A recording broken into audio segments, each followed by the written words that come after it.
So I came to the United States in 1970, but I grew up in two worlds. Many of you who are attending this event actually are growing up in two worlds. So one of the worlds I grew up in was Bombay, in India. The other world, if you want to go, this is actually the streets of Bombay. And the rule was, at home, we spoke Hindi outside, English in school, and Tamil at home. So I can't speak Tamil. Next. But in the summer times, I used to go to a small village near Rajapalayam in Mohur. So in India, I grew up as a young child in these two worlds. Many of you are growing up in these two worlds, particularly the young people. You grew up in an Indian family, you speak Tamil at home now, but then you go out into the normal world where you experience American culture. So you have to figure out how you operate in these two worlds. And if you can do that, then you can bring Tamil culture to the rest of the world. It's not sufficient that Tamilians just remain in their own cultural groups. Otherwise, Tamil culture is not going to spread. Most other communities who've successfully done this actually bring their culture out. It's not about losing your culture, it's actually propagating it out. So I grew up in these two worlds. So this was a village in Mohur. Next slide. And many of you who've been to villages, how many of you have been to small villages in India? Raise your hands. I can't see. Okay, so you've seen scenes like this, right? Illa? Ellarum indha mari paathirukeenga, right? Okay. Next slide. Next. But I also had a very interesting experience. My grandmother, Inga Paati, was a farmer. So my grandmother was a farmer. She worked 16-hour days, but she was also a siddhas. Anyone heard of siddhas? How many people? Very few people. Okay. So siddhas were the original saints or scientists of Tamil Nadu. Okay, so when we speak about the Tamil language, the original people who propagated the teachings were siddhas, okay? So they spoke in Tamil, they wrote all the science in Tamil. So my grandmother was a siddha, so she could look at your face and she could predict what was going on inside your body. There's an ancient Indian science called Samudrika Lakshanam. It is from the Siddhar text. Siddhas were actually scientists, very much like you have modern science today. So they practiced medicine, they practiced martial arts, they practiced usage of herbs, metals, marma, which was an ability to manipulate the body through touching certain acupuncture points. So my grandmother knew this, and I saw her healing people. So on a typical day, on a weekend like today, there'd be 30, 40 people lined up, and she could observe the people through their face and identify what was going on inside their body and cure them. Okay? Everyone understand what I'm saying? Okay, so today you go to a doctor, they take all these exams. She didn't have any tools. So I was fascinated by this, and I always wanted to pursue medicine. And next slide.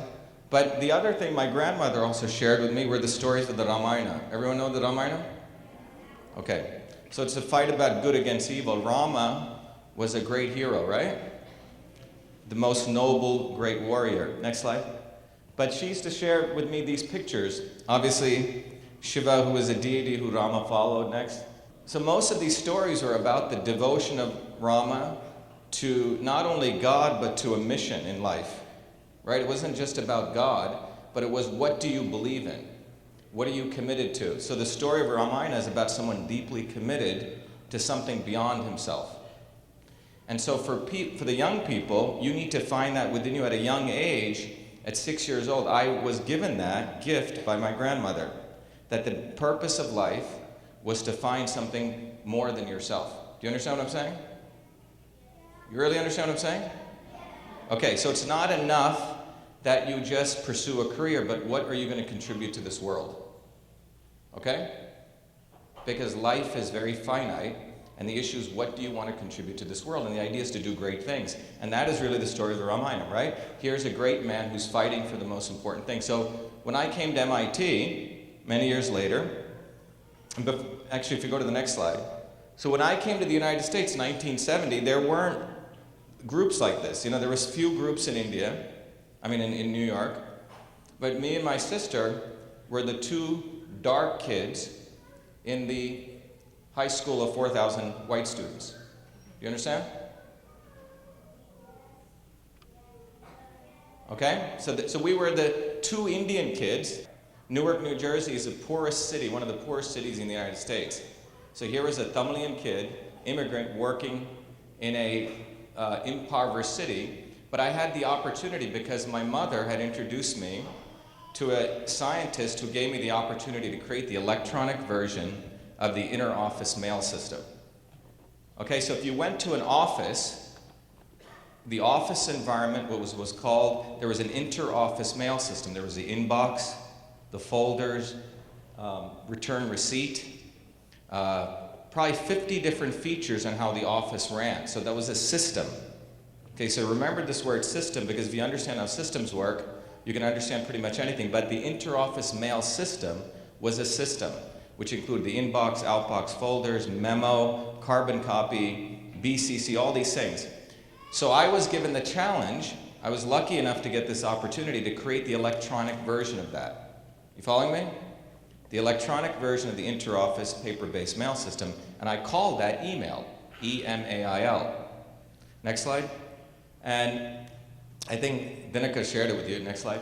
But that word email did not exist, first of all, prior to 1978. People had done electronic text messaging, but email was the electronic version of the inner office mail system.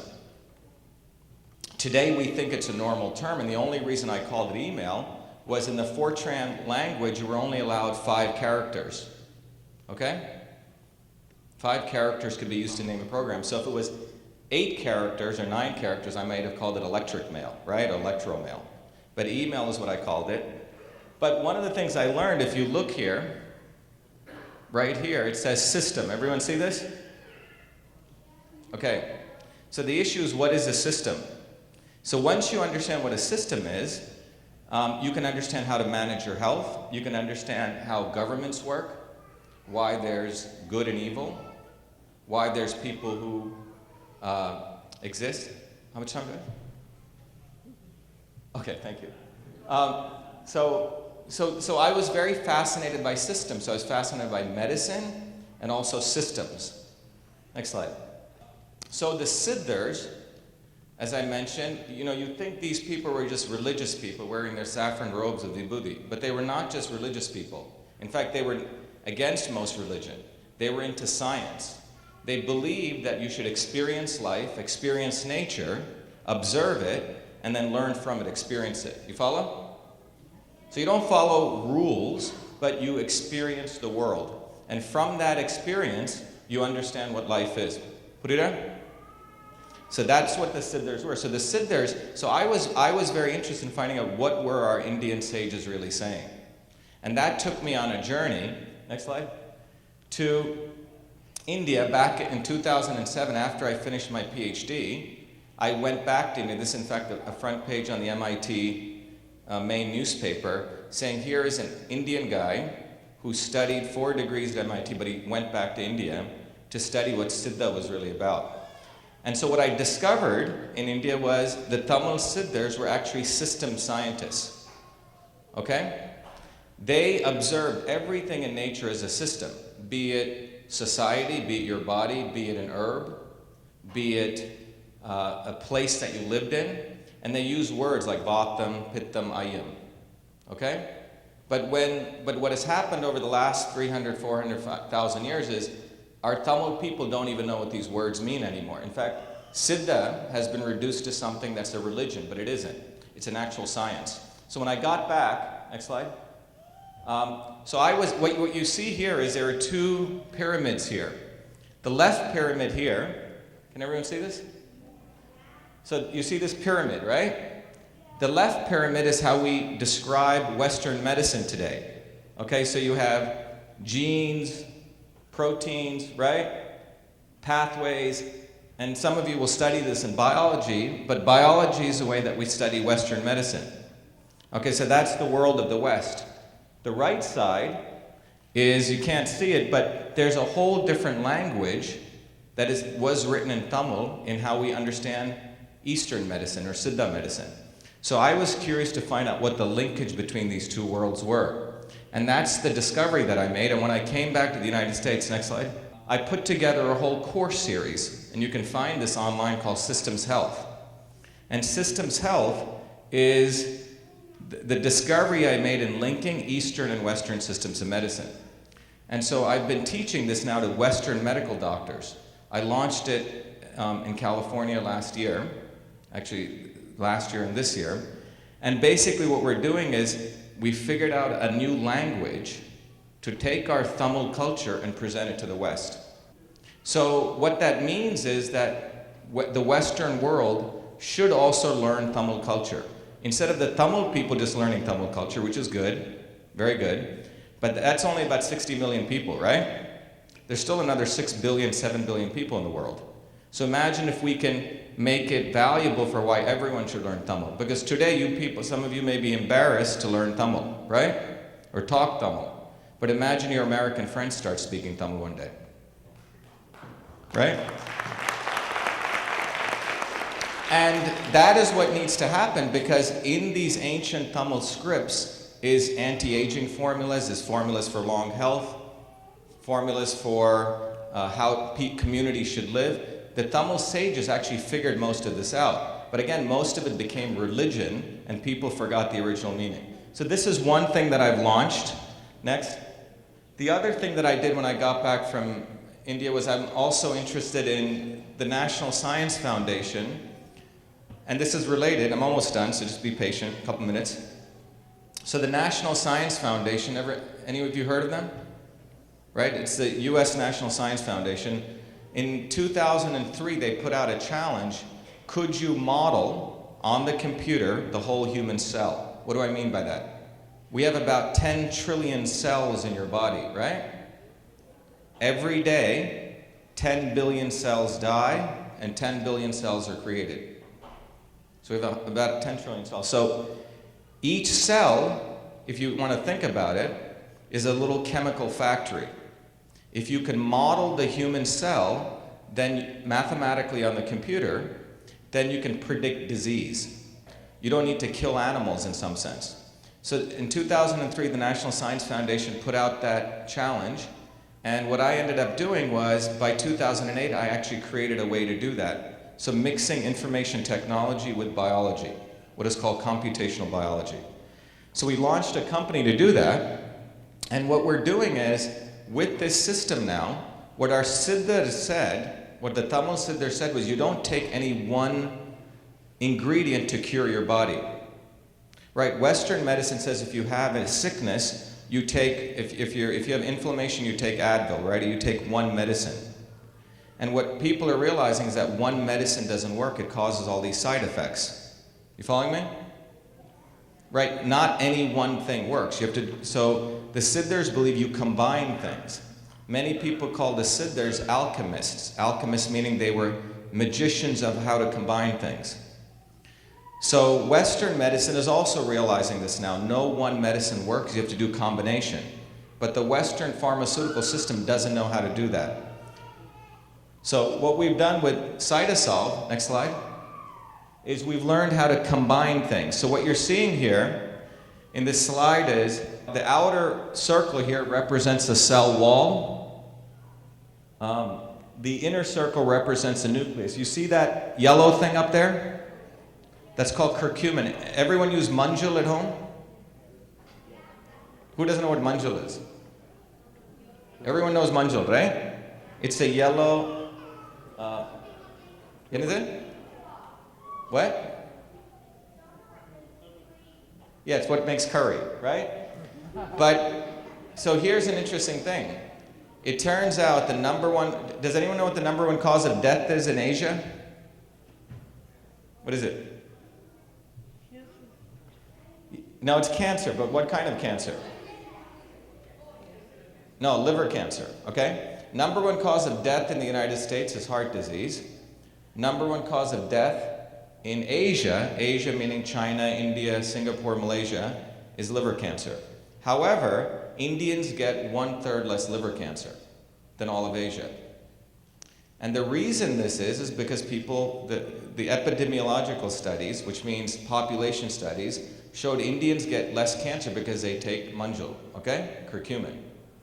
So the Indian government had this data. Initially, no one believed the Indian government because of the Indian government's issues. So people went to Singapore. In Singapore, if you know, it's a small version of Asia. You have Tamilians, you have Malay, you have Chinese, and they repeated the same study, same thing. So what we've been doing is we've been modeling mathematically what curcumin does in the body. All those little things you see there are all the different chemicals in your cell. And so we can actually show that curcumin is very good for protecting the brain. It's actually very good for protecting against cancer. It's actually very good against inflammation. But this is what the siddhas predicted 5,000 years ago. You follow me? Do you understand what I'm saying? Yes.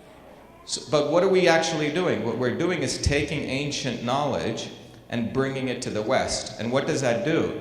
That validates our culture more than anything. You follow me?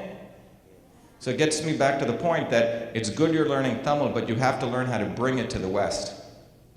Okay? So that's what we're doing with siddhas. Next slide. The other thing, I have other slides, but they would have taken up too much time. When I went to India in 2009, I was recruited by the Indian government to create an innovation lab in India by Manmohan Singh. This was in 2009, and thank you. So I put together a whole plan for the Indian government, and I found out that people who recruited me were just happy just to say an MIT student, an MIT scholar is running this. There's a lab in India called CSIR, okay? Thousands of scientists all over India, but here's the interesting thing. In 70 years, India has not produced one indigenous, which means within India, Nobel Prize scientist in science or medicine. Anyone know that? Within India, staying in India, no Nobel Prize science or medicine. People have to leave India to win a Nobel Prize. You follow me? So something's wrong, right? Do you understand what I'm saying? Within our own country, people don't get recognized.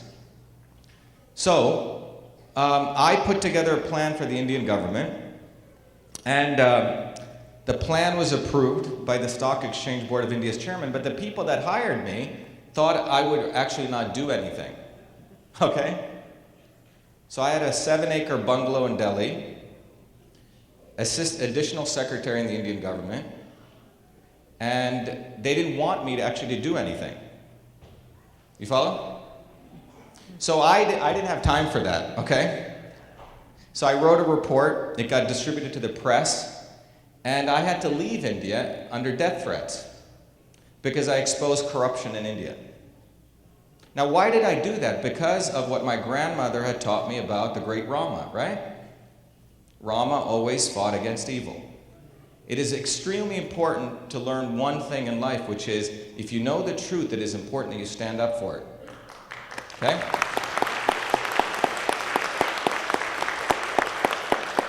It is easy in life to, do high school, then to go to college, then get your degree, and then, to get a job and do that. Anyone can do that, okay? And you can do that very well. But it is the greater thing to know what the truth is and be courageous and stand up for it. So my mother and father taught me that, so I wrote this report. It got released to the press, as I said, and I had to come back to the United States. So when I got back to the United States is when I decided that I would share the story about innovation. You follow me? So that's when I started sharing the story of that 14-year-old Tamil kid in 1978 who created email, because I wanted to send a message. The message I wanted to send was that anyone can invent, anyone can innovate anytime, any place, anywhere. You follow me? Everyone here is a divine being. Everyone here is a creative human being. Any one of you should be able to create something far greater than email. And all you need, it's not about money, you need the right mentorship. I was fortunate to get that, and the right conditions. It is not about money, it is about your will. So what I did was I've created this thing called Innovation Corps, which is to encourage innovation in Indian villages plus inner cities in the United States. And the idea is to create many more Shivas, okay? And when I mean Shivas, mean people who were given the opportunity to do that. And all of you, that's what you should strive for. You should strive for the most important and the greatest thing in life. It's not sufficient, again, you just learn Tamil or you just follow your culture, but you should become sparks of God because that is what you are. Do you follow me? Each one of you is a spark of the divine being. And when you embrace that and you realize that anyone can innovate, that is when you can liberate yourself. And that is when you get the courage to go fight against wrong things in life. That's why I'm speaking to the young people. Some of you old people have sort of forgotten that, okay? But the young people, you have an opportunity, okay? So the key lessons are each one of you can innovate anytime. Each one of you is a creative human being, and you have to exercise that, okay? And most importantly, take your culture and bring it to other people. Next slide. So that's why I say it's important that you know the truth. You should be the light and find your way. Thank you.